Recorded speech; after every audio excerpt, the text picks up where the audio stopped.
La relation avec Ramatoulaye, ça a commencé où? Et puis, qu'est-ce qui vous lie finalement? Bon, aujourd'hui, il est devenu comme un père pour moi.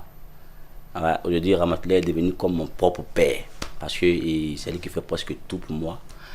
Quand il m'a adopté, il a fait de façon symbolique, de façon fraternelle, il est devenu un père. Il m'a pris comme son propre enfant. Il n'y a pas à faire de dire non, comme je voulais devenir humoriste qu'il m'a pris. Non, il m'a d'abord pris comme son enfant. Et puis après, il m'a aidé à travailler dans le domaine, ainsi de suite, jusqu'à aujourd'hui, je suis devenu ce que je suis. D'accord. Ah ouais. Et quelles sont les conditions de votre rencontre? Bon, il n'y a aucune condition. Aucune condition, sauf qu'il m'a dit que là, il m'a demandé une fois, qu'est-ce que je veux devenir? Il dit, je veux devenir grand humoriste. Il dit, ah bon? Et après ça lui-même, il a tiqué. Il était des humoristes quoi. Il dit, ouais, j'aime ce métier. Parce que depuis petit, je fais des petits trucs qui font rire, qui plaisent aux gens. Donc, pourquoi ne pas Développer cela pour faire un développer? métier finalement. Bah, il m'a regardé après, il a dit, bon, ok, on verra. Et j'avais aussi l'envie de chanter. Donc, il a fait un son il a fait un son et puis il a envoyé le son. Quand il a écouté le son, il dit, petit, ça vaut rien. Faut faire une Donc, le son parlait de quoi? c'était Payaka.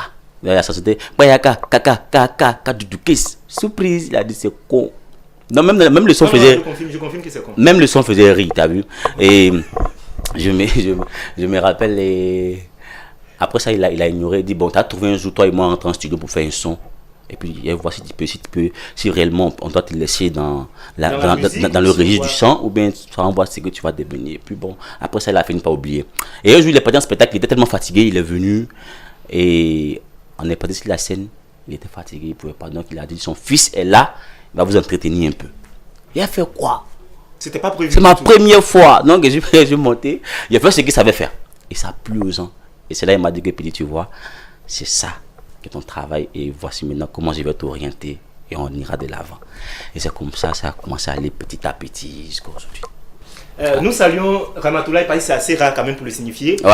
On constate qu'il y a des humoristes qui veulent toujours être au-dessus, qui ne veulent pas donner la chance aux autres qui viennent derrière. Merci en tout cas Ramatoulaye d'avoir pris sous ton aile le jeune Kebaro qui est en train de faire ses premiers pas dans l'humour et qui est en train de monter.